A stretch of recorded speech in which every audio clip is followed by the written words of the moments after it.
नमस्कार, बहुत स्वागत है आपका। आप देख रहे हैं कहानी कुर्सी की, आपका प्रोग्राम। मैं हूं सौरभ, आपके साथ हर्षवर्धन त्रिपाठी जी, विजय त्रिवेदी जी, प्रोफेसर संगीत रागी जी और समीर चौंगांगर जी स्टूडियो में हैं। आप सबका एक बार फिर बहुत स्वागत है। बात कुछ पड़ोस की यानी पाकिस्तान की। भारत से मार खाई मई में और पाकिस्तान उसके बाद से अपने घर में ही मारा जा रहा है। खैबर पख्तूनख्वा और बलूचिस्तानी ऐसे सरदर्द हैं, बल्कि अब तो ये नासूर बन चुके हैं। ये इलाज इनका हो नहीं सकता, इनकी सर्जरी हो सकती है, और सर्जरी यही है कि ये इससे अलग हो जाएं पाकिस्तान से, वरना वहां वही हो रहा है जो पिछले मतलब 30 साल से, तो कम से कम 25-30 साल से इतनी ज़्यादा मार काट पाकिस्तान की सेना ने यहाँ पर मचाई हुई है। आपको पता है बलूचिस्तान में लोगों को टॉर्चर करने का, मारने का पाकिस्तान की सेना ने जो तरीका निकाला था, दुनिया में कहीं नहीं होता। डिक्टेटर तो बहुत होते हैं, ये हेलीकॉप्टर में ले जाते थे लोगों को और हेलीकॉप्टर से फेंक देते थे। गलत तो नहीं बोल रहा हूँ सर? बलूचिस्तान में वो किया ऐसे भी इंस्टेंसेस हुए हैं। अब इन जगहों पर कैसे मनाएं? मुनीर, आपको अपने देश में खुद को दिखाना है मैं बड़ा भारी फील्ड मार्शल हूं, लेकिन जब आपकी सेना कतराने लगे इन इलाकों में जाने से, तो क्या करें? फिर आपको बात पर आना ही पड़ता है।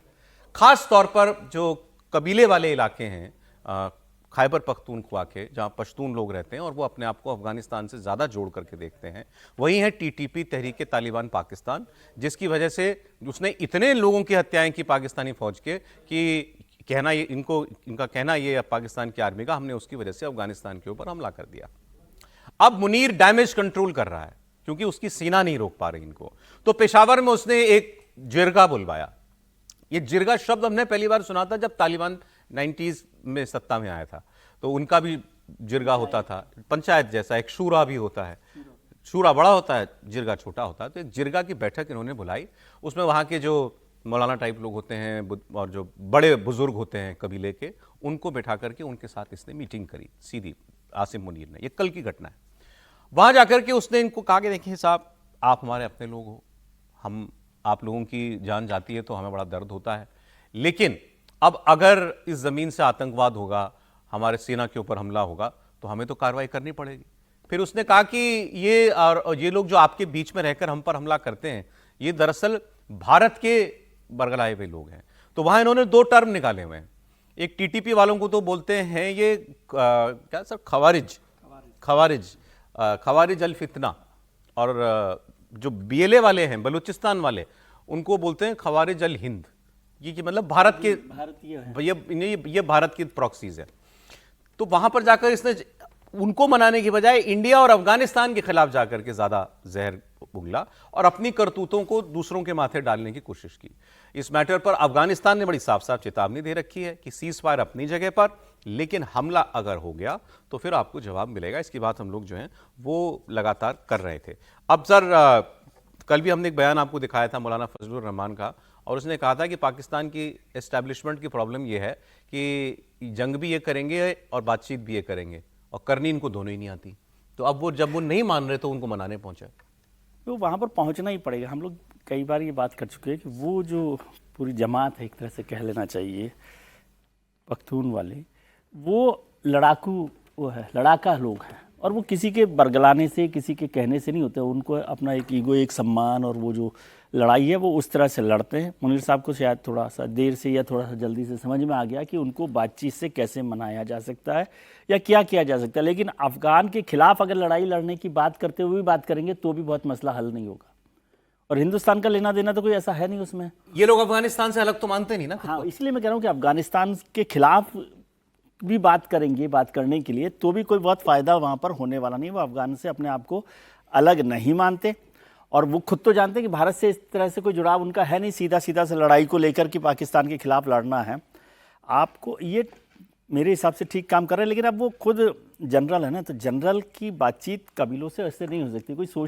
पॉलिटिकल लीडरशिप होती है, पॉलिटिकल लीडरशिप किसी बात को समझा सकती है, लेकिन एक ट्रस्ट के लिए काम करने पर कुछ काम कर रहे हैं, हो सकता है समझ में आए कि नहीं आए। लेकिन इसमें मुझे ये बात नहीं ठीक लगती कि अफगानिस्तान के खिलाफ वहाँ पर जाकर बात की जाएगी तो आप उससे कोई रास्ता निकाल पाएंगे। तो क्या तरीका है? मतलब क्योंकि ये बात तो सही है कि ये टीटीपी वाले उन्हीं इलाकों में छुपे होते हैं, उन्हीं के बीच में से तो निकल के आते हैं। ये वही लोग हैं, मतलब वही लोग बीच में से निकल कर आते हैं।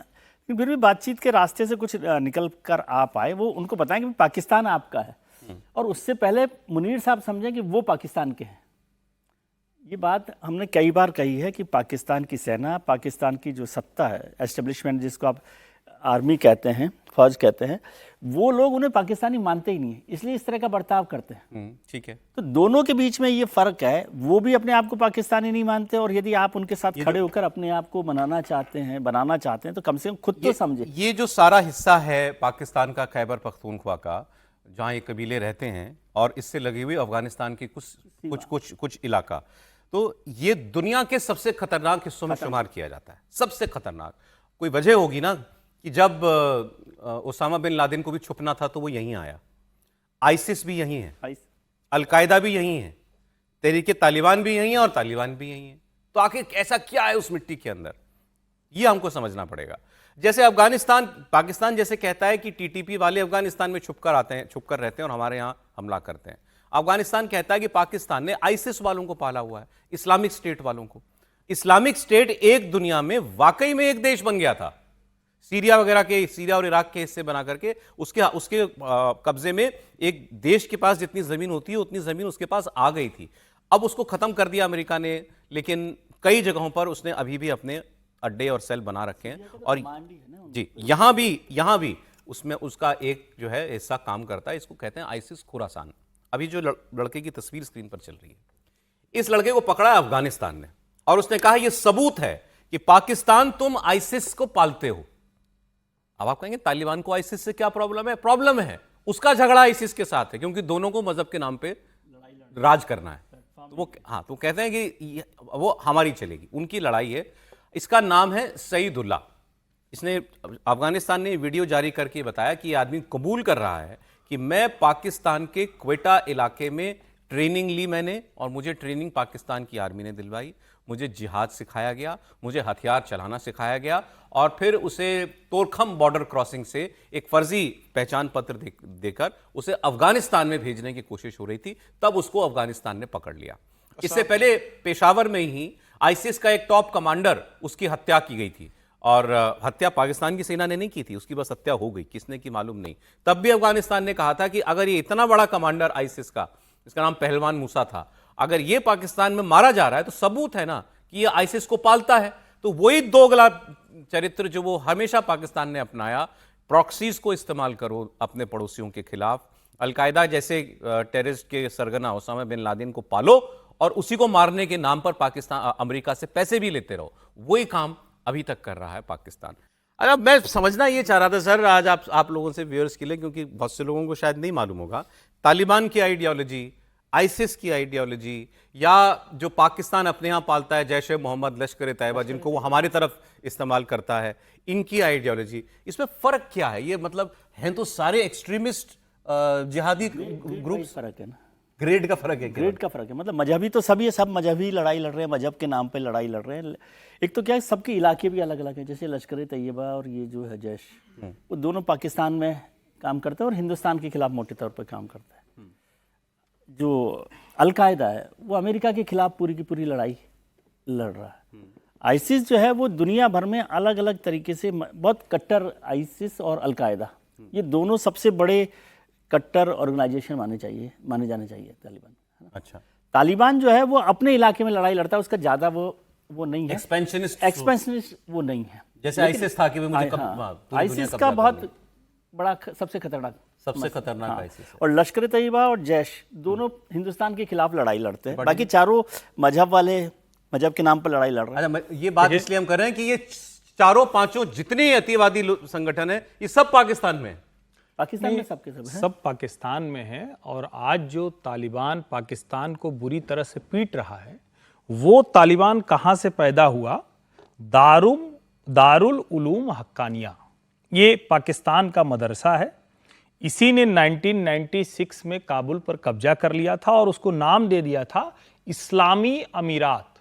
और जो आईएसआईएस की बात होती है, आईएसआईएस सिर्फ एक क्षेत्र का, एक तरह से आप जो भी मान लीजिए, उनको लगता है कि इस्लाम को हम जो खलीफा है उसका साम्राज्य होगा, तो वो सिर्फ और सिर्फ Islamic state in Iraq and Syria, उससे बाहर उनका कोई हिस्सा नहीं था। हमारी जो सबसे बड़ी चुनौती थी वो क्या थी कि आईएसआईएस का वो जो हिस्सा था, वहां खलीफा के साम्राज्य को बढ़ाने के लिए सबसे ज्यादा लोग अगर कहीं से गए तो एशिया में केरल से गए, जो वहां पर जो हमारे भारत से गए, जो वहां शामिल हुए। लश्कर और जैश तो पूरी तरह से आईएसआई कंट्रोल्ड है, इसको समझिए। ये जो आतंकवादी संगठन है, ये पूरी तरह से भारत के खिलाफ, जो जिसको हम बार बार सुनते हैं गजवाए हिंद, आईएसआईएस का, अलकायदा का, तालिबान का भारत से या भारत विरोधी लड़ाई से कोई लेना देना नहीं है। ये बेसिक डिफरेंस है। लेकिन आफ्टर 2013 इनके बीच में आपस में झगड़ा हुआ, और जिसको हम अभी कह रहे हैं ना कि आईएस के खुरासान और तालिबान। आईएसआईएस के मानता है कि जो तालिबान कह रहा है कि हम 20 साल लड़ेंगे बगराम एयरबेस के लिए, आईएसआईएस के मानता है कि तालिबान तो अमेरिका से इसने अंदर खाने समझौता कर लिया। यानी इनके बीच का संकट समझिए। वो समझता है कि हमने समझौता है, लेकिन जड़ कहां सबकी है? जड़ सबकी यही है, जिसमें हम कई बार हम लोग कहते हैं ना कि आखिर पाकिस्तान को क्यों सऊदी अरब भी बड़ा भाव देता है, कतर भी बड़ा भाव देता है, तुर्की भी बड़ा भाव देता है। दरअसल यही पाकिस्तान है जहां सारी जितनी दुनिया की आतंकवादी, उसको आप कह लीजिए संगठन, कह लीजिए जो भी, जिस नाम से भी आप मानिए, उस सब की पैदाइश वो इसी इलाके में हुई है, पाकिस्तान के द्वारा पोषित है। ये मतलब जोड़ लीजिए, प्रधानमंत्री जी ने अभी जब ये पहलगाम की घटना हुई थी, आपको याद हो, हमारे यहाँ पर, और पाकिस्तान के लोग आए थे, तब प्रधानमंत्री ने इस बात को सार्वजनिक तौर पे कहा था कि ये इंटरनेशनल जो टेरर का काम है वो पाकिस्तान की जमीन पर हो रहा है। उस समय तक उससे पहले तक हम लोग केवल क्रॉस बॉर्डर टेररिज्म की बात करते थे। तो ऐसा लग रहा है कि पाकिस्तान ने 70 साल यही किया है। यही सोच आपने केवल इसको और गहरा करते गए। सौरभ जी, एक लाइन फिर और जोड़ देता हूं। तालिबान बना भले दारुल उलूम हक्कानिया में, लेकिन जो पढ़ाई लिखाई थी वो कहां की थी? देवबंदी है। देवबंद। वो तो अभी जब वो आए थे भारत, तालिबान के, तो ये भी जोड़ दी, तो ये पाकिस्तान के साथ ये भी समझ। और ये इससे कितने खतरनाक हालात होंगे, मुझे लगता है सर भी उस प्रोग्राम में थे जिसमें हमने आपको दिखाया था कि वो जो CIA का एक एक्स ऑफिसर जिसने पाकिस्तान में सर्विस की हुई थी, उसने ये कहा कि परवेज मुशर्रफ ने अपने न्यूक्लियर हथियार अमेरिका को दे दिए थे क्योंकि उसको खतरा था कि ये आतंकवादी संगठनों के हाथ में पड़ सकते हैं। अरे भाई, जब दुनिया का ऐसा कोई आतंकवादी संगठन नहीं इस्लाम के नाम पर जो चल रहा और वो तुम्हारी धरती पे ना हो, तो उस क्या हालत होगी। अब मैं आपको एक बयान सुनवाता हूँ मौलाना फजलुर रहमान का। वो ये लोग जो हैं, जैसे ये इमरान खान कहते थे, वो अभी भी जेल से कह रहे हैं कि आप भाई मुझे इजाजत दो, मुझे जेल से बाहर निकालो पैरोल पर, ये अफगानिस्तान का मसला मैं सुलझा दूंगा। ऐसे ये कह रहे हैं। इनका भी जो बेस है वो इन्हीं पहाड़ी इलाकों में, जो कबीले वाले इलाके हैं, इनके अंदर है। ये भी ये कह रहे हैं कि भाई तुम्हारा कोई झगड़ा हो सकता है अफगानिस्तान से, हम मान लेते हैं, लेकिन उसके लिए जंग करोगे तो कहां ले जाओगे अपने देश को। पाकिस्तान के अंदर पॉलिटिकल लोग ये समझाना चाहते हैं कि किसी के कहने पर अफगानिस्तान को साथ अपना रिश्ता मत बिगाड़ो, तालिबान एंटी इंडिया है। उसने ये कहा कि तालिबान एंटी इंडिया है, तुम उसे भारत की गोद में धक्का दे रहे हो उसके साथ जंग करके।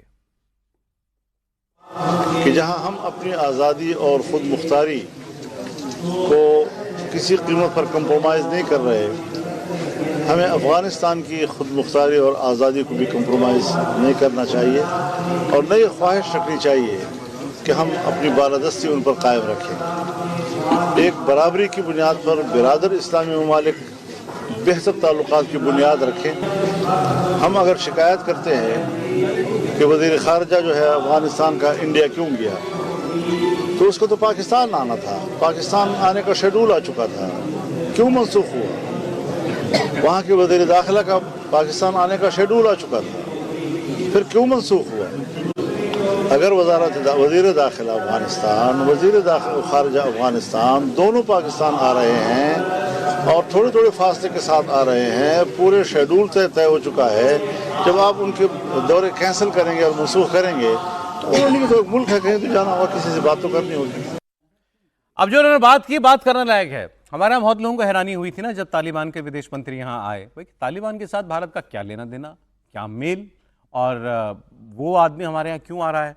इसी का जवाब इन्होंने दिया, कह रहे हैं कि वो आदमी पहले पाकिस्तान आने वाला था, तुमने उसका दौरा रद्द कर दिया। उनका होम मिनिस्टर पाकिस्तान जाने वाला था, पाकिस्तान ने उसका दौरा रद्द किया।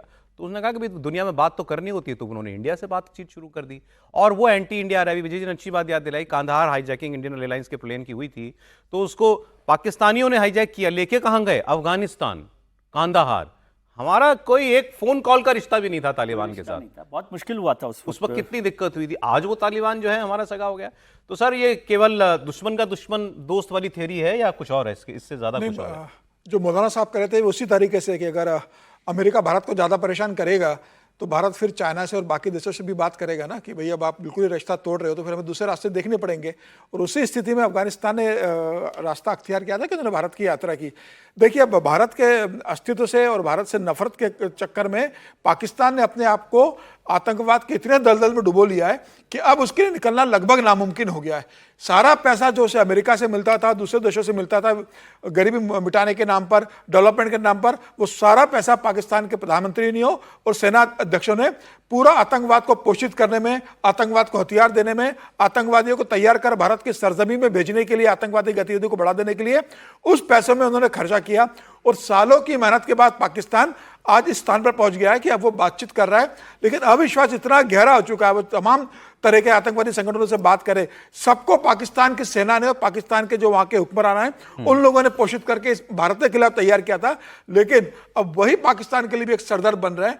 अब पाकिस्तान के तालिबान से अगर पाकिस्तान ने सोच रहा था कि भाई 97 में जिस तालिबान से पाकिस्तान के बहुत अच्छे संबंध थे, आज वही तालिबान भारत के साथ जुड़ रहा है। और पाकिस्तान और तालिबान की लड़ाई जो शुरू हुई है, फिलहाल भले ही वार्ता हो गई हो, ये लड़ाई कंटिन्यू रहने वाली है। अब देखें, हमारे यहाँ पर कश्मीर में तो चले होता है आतंकवाद, वो जो होता है वो आर्मी डायरेक्टेड होता है आर्मी के ऊपर, तो हमारे एक जवान की भी जान जाती है तो हंगामा मच जाता है। वहाँ पाकिस्तान में रोजाना हर दूसरे तीसरे चौथे दिन जो है अफसरों समेत की दर्जनों पाकिस्तान की सेना के लोग मारे जाते हैं हमलों के अंदर। इतने खराब हालात हैं। लेकिन इन्होंने पाकिस्तान की फॉरेन पॉलिसी पर भी एक बात कही और मुझे लगता है पाकिस्तान में बड़ी ईमानदार बात कह दी इन्होंने कहा कि चीन तुम्हारा सबसे अच्छा दोस्त हुआ करता था, मतलब पाकिस्तान का। क्या किया चीन के साथ? अब अमेरिका को मक्खन लगाने के चक्कर में उसको नोबेल के लिए, पीस प्राइज के लिए तुमने नॉमिनेट कर दिया। सीपेक में चाइना ने एक नया डॉलर नहीं लगाया।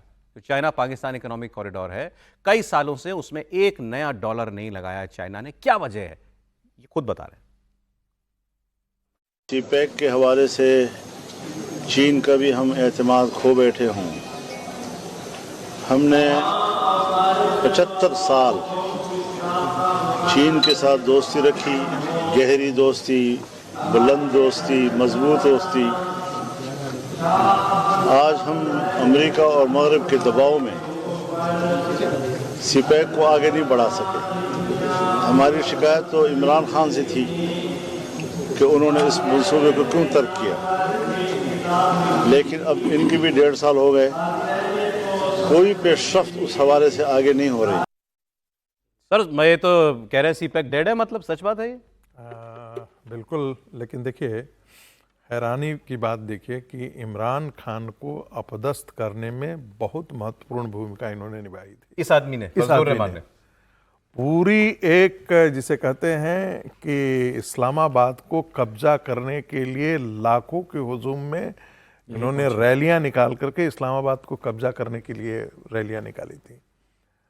आज ये आदमी कहता है कि भारत और पाकिस्तान के रिश्ते भी सुधारने चाहिए, शांति वार्ता होनी चाहिए, इस प्रकार की बातें करनी चाहिए। ये वहाँ के नेशनल असेंबली के मेंबर भी हैं, लेकिन ये मौलाना वो हैं जो जहर उगलते रहे हैं भारत के खिलाफ। देखिए, 2-3 चीज़ें जिसका जिक्र कर दें हम कि जिनको आप ISIS बोलते हैं, तालिबान बोलते हैं, जैश ए मोहम्मद बोलते हैं, ये कर किस लिए रहे हैं? 4 राइटियस खलीफा इस्लाम के अंदर हुए और राइटियस खलीफा में अली चौथे थे, उसके पहले उस्मान थे, उमर थे, उसके बाद उसके पहले अबू बकर थे और बाद में उत्थान थे। और 4 राइटियस खलीफा के बाद कोई बड़ा खलीफा का मतलब होता है पूरी इस्लामिक जगत को जैसे एक पोप कंट्रोल करता है, वैसे हम कंट्रोल करते हैं, ऐसा एम्पायर बनाने के उम्मा का नेता। हाँ, और उसे कहते हैं कि हम प्यूरिटन इस्लाम, प्योर इस्लाम की कॉन्सेप्ट है। तो ISI कहती है कि जो तुम इस्लाम, उसका सबका निचोड़ कहां है? देवबंद है, जो भारत के अंदर है। यही देवबंद, यहीं से जमीयत इस्लाम निकला। यही जमीयत इस्लाम जो है वहां मौदूदी ने पाकिस्तान में खड़ा किया। उसी जमीयत इस्लाम से ये सारे के सारे जितने हैं फिरका परस्त जितने निकली। तो आप ये मान करके चलिए कि ये कहते हैं कि हम प्योर इस्लाम के लिए हम सारी लड़ाई लड़ रहे हैं। अब प्योर इस्लाम की लड़ाई कहाँ कहाँ लड़ रहे हैं? तो जो सीरिया का इलाका है, इराक का इलाका है, वहाँ ISIS है। उसको पहले IS बोलते थे, बाद में उसका और भी नामकरण 3-4 नाम उसके आईसिस, दिए कोई हैं। आईसिल कहता हाँ है। हाँ हाँ, इसलिए उसके लिए क्योंकि एक रीजन है उसमें वो डोमिनेट करता है, इसलिए उसका नाम उस रूप में दिया गया है। लेकिन आप मान के चलिए जिसे ISIS जो है वो एक पॉपुलर परिचित नाम सबों के लिए पूरी दुनिया में हो गया है। एक समय ऐसा था जब अल कायदा जो था उसके तालिबान के साथ बहुत अच्छे संबंध थे, तालिबान के साथ उनके झगड़े भी हुए, लेकिन तालिबान के साथ ओसामा बिन लादेन कई महीनों तक तालिबान के परिसर में छुपा रहा और वहां पर रहा। अमेरिका ने हमला ही अफगानिस्तान पे क्यों किया? बिल्कुल उसको छुपाया हुआ नहीं, था मुल्ला उमर ने। उनको नहीं पता था कि वो अफगानिस्तान में है। बाद में वो जाकर के निकला किसी बिन लादेन जो है वो यहां पर पाकिस्तान के अंदर है, लेकिन वहां भी वो जाकर के छुपा रहा। तो जिसे कहते हैं ना कि हर गुंडों की भी अपना क्षेत्र होता है, समझ रहे हैं कि नहीं? तो जो ईरान का आपको हिजबुल्लाह है, हिजबुल्लाह के साथ भी इसके बहुत अच्छे कनेक्शंस थे, समझ रहे हैं कि नहीं? सबका तार लेकिन पाकिस्तान से कहीं ना कहीं है। हाँ बिल्कुल, आप देखेंगे, आप इलाका आप देखिएगा, पूरा सेंट्रल एशिया का आप मैप उठा कर देखिएगा, हिजबुल्लाह है, फिर आपको अलकायदा है। दुनिया का कोई ये अब हम उसका एडवर्टाइजिंग नहीं करेंगे, बेसिकली ये किताब ही मैंने इस्लाम पर लिखी थी और ये टेररिस्ट ऑर्गेनाइजेशन पर ही लिखा हुआ है। कोई इलाका ऐसा नहीं है जहां पर ये सब काम नहीं कर रहे हैं, और सबके इलाके अपने अपने बटे एक हुए बड़ी इंटरेस्टिंग चीज पाकिस्तान में डिस्कस हो रही थी, मैंने कहा यहां भी उस पर हम लोग बात करें। पाकिस्तान में यह चर्चा हो रही है उनके एक्सपर्ट्स के बीच में कि तालिबान ने हिंदुस्तान के कहने के बाद पाकिस्तान पर हमला किया, यह पाकिस्तान का दावा है। और तालिबान ने जो बागराम एयरबेस है जो ट्रंप ने कहा था हमें चाहिए, वो तालिबान इंडिया को देना चाहता है। वहां से इंडियन जेट्स पाकिस्तान पर नजर रख सकते हैं। और ताजिकिस्तान में हमने एक एयरबेस अभी खाली किया 22 साल के बाद, आईनी एयरबेस, ये हमने कल आपको बताया था। उसके बारे में चर्चा ये कि वो जो ताजिकिस्तान का एयरबेस है वो एयरबेस रूस को जा सकता है। तो इन दोनों, और रूस से लड़ाई करके ही तालिबान आया है बाय द वे। तो ये दोनों बातें बड़ी कॉन्ट्राडिक्टरी लगती हैं, लेकिन सुनिए आप पाकिस्तानियों की चर्चा। अफगानिस्तान का एयरबेस भारत के हवाले, पाकिस्तानियों में ये डर है सर? डर है वो, क्योंकि पाकिस्तान के डर इसलिए भी बढ़ गया जिस तरह से अफगानी सरकार ने भारत के साथ एक नए रिश्ते की नई पहल जो की है, और भारत ने भी उसको एक तरह से बहुत पॉजिटिव तरीके से रिस्पॉन्ड किया है, तो उनको ये डर लगी रहा है। और दूसरा जो पूरा इलाका है, इसका भी हम लोग जिक्र कर रहे थे पख्तूनख्वा का, वहाँ पर जो अफ़गानी हैं, तालिबानी हैं, पाकिस्तान को परेशान किए हुए हैं, उनके खिलाफ लड़ाई लड़ रहे हैं। तो ये एक बहाना हो सकता है कि इस तरह से काम चल रहा है। और अफ़गानिस्तान में दो बातें समझना है, तालिबान से हमारे रिश्ते अच्छे नहीं रहे, लेकिन बार बार इस बात पे मैं जोर देता हूँ कि अफ़गानिस्तान से भारत के रिश्ते अच्छे रहे। अफ़गानिस्तान लोगों से, अफ़गानिस्तान मुल्क से भी जो रिकंस्ट्रक्शन का पूरा काम है वो हिंदुस्तान ने किया जी। वहाँ जाएंगे कभी तो उस इलाकों को आप देखेंगे तो वो सारा का सारा हिंदुस्तानी बनाया हुआ है। मजदूर भी वहाँ के, कंस्ट्रक्शन कंपनी भी वहाँ की, भारत सरकार भी उसमें पूरी तरह से लगी रही है। तो उनको डर तो ये लगता ही है कि